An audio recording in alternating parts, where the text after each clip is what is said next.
अस्सलामुअलैकुम एवरीवन। तो हम पहुंच चुके हैं मक्का क्लॉक टावर में। जब आपने जाना होता है ना तो ऐसे लगता है हर दिन सदियों की तरह गुजर रहा है। हम कब जाएंगे, कब पहुंचेंगे, लेकिन वो दिन आ भी जाता है और जल्दी से गुजर भी जाता है। तो चेक इन होता है आपका 3 बजे और चेकआउट होता है 12 बजे। लेकिन अगर आप इनसे रिक्वेस्ट करते हो ना तो चेकआउट 2 o'clock 2:30 पे भी ये आपका एक्सेप्ट कर लेते हैं।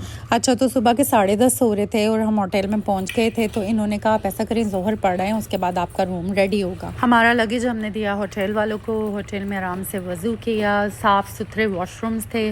फिर हमने पकड़ी तैयारी उम्रे की कि हम ऐसा करते हैं उम्रा परफॉर्म करके आते हैं, तब तक हमारा रूम भी रेडी होगा। जो मेरा शोल्डर बैग है ना, इसमें मैं सीजर भी रख के लाई थी, स्लीपर्स भी रख के आई थी, तो ज़रूरी चीज़ें सब लेके आई थी। जो मैंने फ्रंट पे बैग पहना ना, ये मुझे भेजा था हज सेफ वालों ने।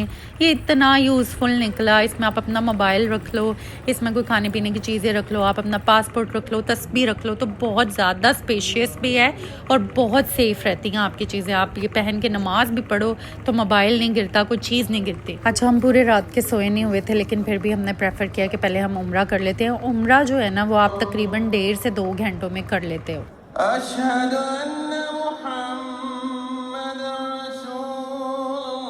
अच्छा, मुहर्रम बिल्कुल स्टार्ट हुआ और किस्वा जो है वो बिल्कुल 2 या 3 दिन पहले चेंज हुआ है। इसीलिए खाना काबा के ना इर्द गिर्द एक बाउंड्री बनाई हुई थी।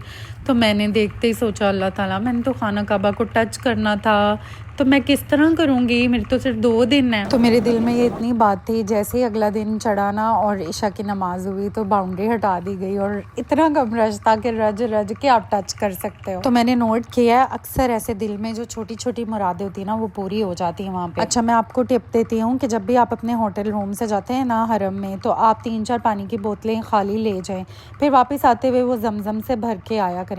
तो फिर अपने रूम में आके चाय बना रहे हैं या पानी पी रहे हैं तो वो पानी इस्तेमाल करें, क्योंकि जब हम हरम में होते हैं ना तो हम ज़्यादा पानी का इस्तेमाल नहीं करते हैं कि टॉयलेट जाना पड़ेगा और फिर गैप आ जाता है आपकी इबादत में। तो आप भर के ले आया करें और एक तो निकलते हुए ना हरम से वापसी की तरफ तो रज के पानी पी के जमजम फिर अपने रूम में जाया करें। और होटल रूम में मैं सारा टाइम जो है ना जमजम ही यूज़ करती हूँ। अल्हम्दुलिल्लाह उम्रा हमने कर लिया और इस टाइम ऐसी कि कोई तपती धूप थी ना, 2:30-3 बजे का टाइम था और लेकिन इतनी तेज़ हवा चल रही थी। बस फिर हम पहुँच गए अपने होटल रूम में। रूम जो है बहुत नीट एंड क्लीन था। हमें मिला था इस दफ़ा city view with partial Kaaba view. बस रूम में आके हमने असर की नमाज पढ़ी और उसके बाद थोड़ा आराम किया। मगरिब से पहले पहले हम उठ गए और फिर पहुंच गए हम हरम में। ये इन्फॉर्मेशन मुझे आप लोगों को देनी है। जो क्लॉक टावर है ना, इसमें है टोटल 7 होटल। इसमें अगर आप बुकिंग करवाते हैं ना तो ये बस कुछ कदमों का फासला होता है जो आप लिफ्ट से निकलते हैं और लेके आप हरम के सेहन में पहुँच जाते हैं।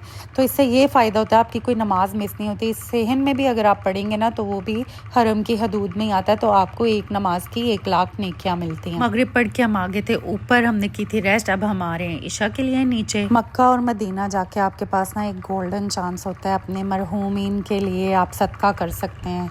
कुरान पाक आप ये हरम में रख दें, आप जो हैं चेयर्स बैठने के लिए वो हरम में रख दें, तो ये उनके लिए सदका जारी है। और अपने नाम से भी रखें तो आपको भी सवाब मिलता रहेगा। अपने साथ चॉकलेट्स और कैंडीज़ के पैकेट्स ले जाएं, जो भी बच्चे वहाँ से गुजरे उनको वो बांटे। बस अब लग रहा था कि भूख से जान निकल जाएगी। हम पहुँच गए अलबेक। अलबेक वैसे तो दुबई में भी बहुत है, बट हमने कहा चलो आज अलबेक ही खा लेते। खाना लेके हम रूम में चले गए तो याया की कॉल आ गई। बस इससे इतनी मज़े की बातें की। खाना खा के ना हमने अच्छे से रेस्ट की, तकरीबन 10:30-11 बजे। बस फिर हम उतर गए हरम में। बस मैं ना दुआएं कर करके गई थी कि अल्लाह ताला मेरे वक्त में बरकत डाल दीजिएगा, ताकि मुझे ना सही पता लगे कि मैं हरम से होके आई। अच्छा, कुरान पाक जो है ना मेरी कुछ फ्रेंड्स ने और मैंने मिलके वक्फ करने थे हरम को, तो इसके ऊपर स्टैंप लगती है कि ये हरम को वक्फ हो गए हैं। आपने ना इस सफ़र में ज़रा कम खाना पीना है ताकि आपको टॉयलेट जाने की हाजत ना हो बार बार।